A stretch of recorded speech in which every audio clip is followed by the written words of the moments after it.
Hi friends, welcome back to my channel. ఎలా ఉన్నారు? నేనైతే చాలా బాగున్నాను ఫ్రెండ్స్. ఇక వీడియోలోకి వెళ్ళకన్నా ముందు ప్లీజ్ అండి నా ఛానల్ని లైక్ చేసి షేర్ చేసి సబ్స్క్రైబ్ చేయండి. ఇక వీడియోలోకి వెళ్తే అది డిగ్రీ కాలేజ్లో నా మొదటి రోజు. 4 నెలల ఆలస్యంగా జాయిన్ అయ్యాను. కాలేజ్ ప్రిన్సిపాల్ని కలిసి నాకు సంబంధించిన అన్ని సర్టిఫికెట్స్ ఇచ్చి నా క్లాస్ రూమ్కి వెళ్ళాను. అందరూ నా వంక అదోలా చూస్తున్నారు. కారణం ముందు చెప్పినట్లుగా లేట్ జాయినింగ్.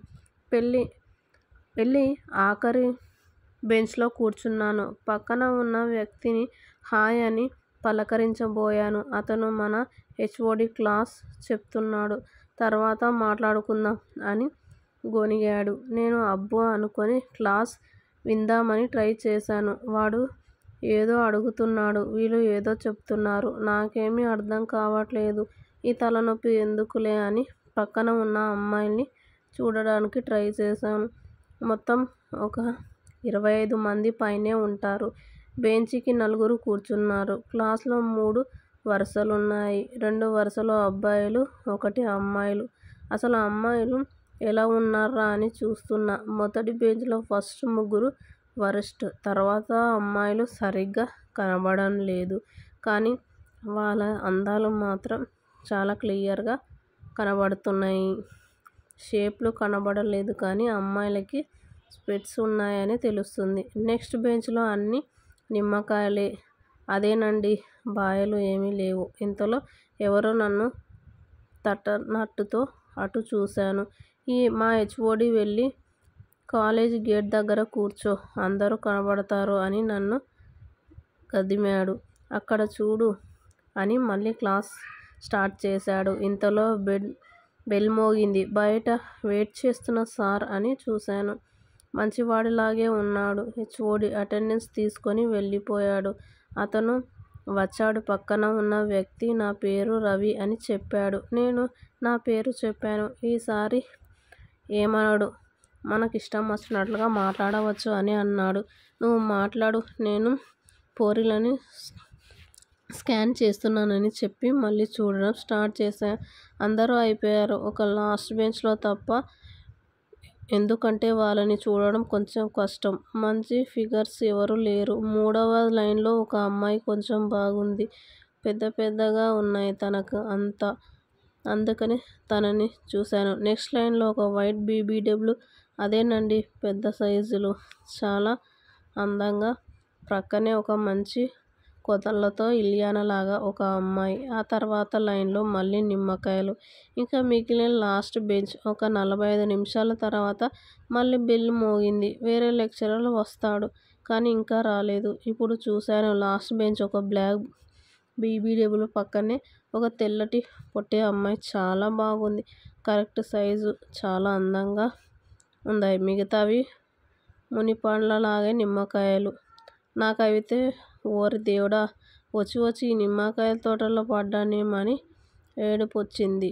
పక్కన ఉన్న రవి బస నెక్స్ట్ మేడం, మెంటల్ మొహంది జాగ్రత్త అని హెచ్చరించాడు. అందరూ లేచి విష్ చేస్తున్నారు. అప్పుడు చూశాను, ఆమెని సరిగ్గా 5.6 కంటే ఎక్కువగా ఉంటుంది. బ్లాక్ శారీ, ట్రాన్స్పరెంట్ కలర్గా ఉంది. బ్లౌజ్, బ్రా అన్నీ బ్లాక్. నిమ్మకాయలతో నగ్న సుందరి కనిపించింది. నన్ను చూసి ఎవరు నువ్వు అని అడిగింది. నేను సమాధానం చెప్పబోయాను, న్యూ జాయినింగ్ అని. పక్కన ఉన్న వాళ్ళందరూ అరిచారు. ఆమె ఇప్పుడు అని చిన్నగా నవ్వి బోర్డు తుడచడానికి అటు వెళ్ళింది. అప్పుడు చూశాను ఆమె బ్యాగ్. అబ్బా, ఎంత బాగుందో! తిన అందాలు అన్నీ నేను తీసుకోవాలి, ఎలాగైనా సరే నా వశం చేసుకోవాలని చెప్పేసి నేను చూస్తూ ఉన్నాను. క్లాస్కి రెగ్యులర్గా వచ్చేవాడిని. తన క్లాస్కి తనని కళ్ళతోనే తినేవాడిని. నేను అలా చేయడం తనకు చాలా బాగా నచ్చింది. నేను అలా చూడడం తనకి వీపులకి గుచ్చుకుంటుంది నా చూపు. కానీ తను కూడా ఏమీ తెలియనట్టే ఉండేది. అలా డైలీ చూసేవాడిని, సైగలు కూడా చేసేవాడిని. అలా తను నా లైన్లోకి వచ్చేసింది. మేమిద్దరం చాలా క్లోజ్ అయిపోయాము. కాల్లో మాట్లాడుకునే వాళ్ళము. తను నువ్వు స్టూడెంట్వి, నేను టీచర్ని, మనిద్దరికి సెట్ అవ్వదు, ఇది తప్పు అని చెప్పేది. అయినా కూడా తనకు ఏవో నేను మాయమాటలు చెప్పేసి తనని నా వశం చేసుకునేవాడిని. అలా ఒకరోజు నాకు మెసేజ్ వచ్చింది, వాళ్ళ ఇంట్లో ఎవరూ లేరు, ఇక నువ్వు రమ్మని మనం మాట్లాడుకుందాం ప్రశాంతంగా అని చెప్పేసింది. ఆ మెసేజ్ చూడగానే నాకు ఎక్కడ లేని సంతోషం వచ్చేసింది. ఇక ఎలాగైనా సరే ఈ రాత్రి తనని దున్నేయాలని చాలా సంతోషంగా ఉన్నాను. అలాగే నేను సేఫ్టీ కూడా తీసుకొని వెళ్ళాను. అలా టైం 12 అవుతుంది. తను కరెక్ట్గా 12కి రమ్మన్నది నైట్. నేను 12 గంటలకి వాళ్ళ ఇంటి దగ్గరికి వెళ్ళి మెల్లిగా గేట్ తీసుకొని వెళ్ళాను. తను డోర్ ఓపెన్ చేసి పెట్టింది. నేను లోపలికి వెళ్ళేసరికి తను చాలా అందంగా బ్లాక్ కలర్ శారీ కట్టుకొని, తన బాడీ మొత్తం వైట్ ఉంటుంది.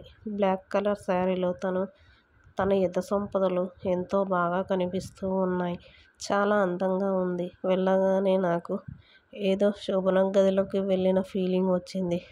అదేవిధంగా తను కాడ పాలు తీసుకొని వచ్చి ఇచ్చింది నాకు. నేను అలా పాలు తాగేసి తనకి కొన్ని ఇచ్చాను. తను కూడా తాగేసింది.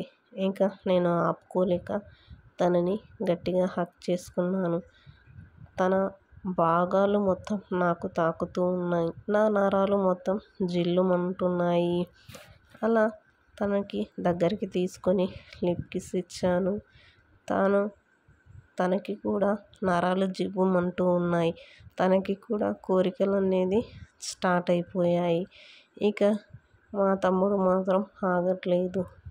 ఎలాగైనా సరే ఖచ్చితంగా పని అయిపోగొట్టేసేయాలి అని అలా తనని హగ్ చేసుకొని మొత్తం నలిపేస్తూ ఉన్నాను. ముద్దులతో నింపేస్తూ ఉన్నాను. అలా తన డ్రెస్ మొత్తం తీసేసి అప్పుడు కూడా మొత్తం అన్ని చోట్ల ముద్దులతో నింపేశాను. తను వద్దు అనుకుంటూనే నాకు కోఆపరేట్ చేస్తూ ఉంది. అలా ఇద్దరము మంచం దగ్గరికి వెళ్ళి కూర్చున్నాము. ఇంకా కూర్చొని టైం ఎందుకు వేస్ట్ చేయడం అని చెప్పేసి లైట్ ఆఫ్ చేసేసి పని మొత్తం కానిచ్చేసాను. అలా నైట్ మొత్తం చాలా ఎంజాయ్ చేసాము. ఎన్నోసార్లు చేసుకున్నాము. ఇక అలా అయిపోయిన తర్వాత కాసేపు అలానే పడుకొని ఎర్లీ మార్నింగ్ 5కి లేచి నేను వెళ్ళిపోయాను. అలా మాకు కుదిరినప్పుడల్లా కలుస్తూ ఉండేవాళ్ళము. చాలా సుఖాన్ని ఇస్తూ ఉంటుంది తను. ఇది ఫ్రెండ్స్ స్టోరీ. ఈ స్టోరీ మీకు నచ్చినట్టయితే అలాగే మరిన్ని స్టోరీస్కై ప్లీజ్ అండి నా ఛానల్ని సబ్స్క్రైబ్ చేయండి.